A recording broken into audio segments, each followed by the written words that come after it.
Hello అండి, అందరికీ ఎలా ఉన్నారు? బాగున్నారా? అరటికాయ ఫ్రై ఎలా చేయాలో చూసేద్దాం. ఏమంటారు? ముందుగా నేనైతే ఒక 5 అరటికాయలను చిన్న చిన్నవి తీసుకున్నాను. దీది మంచిగా తొక్క తీసేసుకోవాలండి. తొక్క తీసేసుకొని మంచిగా పెద్ద పెద్ద ముక్కలుగా కట్ చేసి పెట్టేసుకోవాలి, మంచిగా కడిగి. సేమ్ ఇది గాలికి వదిలేసారనుకో సేమ్ వంకాయ నల్లగా ఎలా అవుతుందో ఇది కూడా అలాగే అవుతుంది. అందుకని మంచి పెద్ద పెద్ద ముక్కలు కట్ చేసుకొని మంచిగా కడిగి పెట్టుకోవాలండి. పెట్టుకున్న తర్వాత ఫస్ట్ ఒక బగోని పెట్టి దాంట్లో 2 చెంచాల నూనె వేసుకొని దీంట్లోకి కొంచెం ఎండుమిర్చి, జీలకర్ర, ఆవాలు, కరివేపాకు, పచ్చిమిర్చి వేసి మంచి ఫ్రై అవ్వనివ్వాలి. మనం ఏవైతే కట్ చేసి పెట్టుకున్నామో ఆ ముక్కలను ఇందులో వేసేసి మంచిగా ఫ్రై చేయాలండి. పసుపు వేసిన తర్వాత వేయకండి, ఎందుకంటే ఇది కొంచెం మంచి మగ్గిన తర్వాత అప్పుడు మనం పసుపు వేసుకుందాం. కొంచెం మూత పెట్టేసి తీసేసి కొంచెం సాల్ట్ వేసిన తర్వాత టేస్ట్కి తగ్గట్టుగా సాల్ట్ అయితే వేసుకోండి. మంచిగా మగ్గనివ్వాలండి. మగ్గిన తర్వాత దీంట్లో ఇప్పుడు మనం పసుపు వేసుకుందాం. పసుపు వేసుకొని మంచిగా కలిపేసుకుందాము.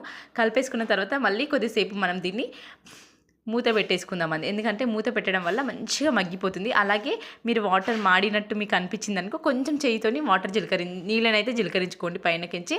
దీంట్లో కొంచెం కారపొడి, కొంచెం ధనియాల పొడి, కొంచెం ఇంగువ వేయండి. వేసిన తర్వాత మళ్ళీ అటు ఇటు కలిపేసుకున్న తర్వాత మళ్ళీ కాసేపు అలా మూత అయితే పెట్టేసుకోండి. మంచిగా మగ్గుతుందండి మూత పెట్టినా కొద్ది, ఎందుకంటే మాడనివ్వద్దు. సిమ్ములో పెట్టుకొని చేసేయాలి, చాలా బాగుంటుంది. మూత తీసిన తర్వాత మళ్ళీ దీనిపై నుంచి కొత్తిమీర వేసేసుకోండి. చాలా సూపర్గా ఉంటుంది. సేమ్ ఆలుగడ్డ ఫ్రై లాగా ఉంటుంది, తొందరగా మగ్గిపోతుందండి. ఏమంటారు? సింపుల్గా అలా బౌల్లోకి అయితే తీసేసుకుంటున్నాను. ఓకే అండి, please support, subscribe, share. Okay, bye.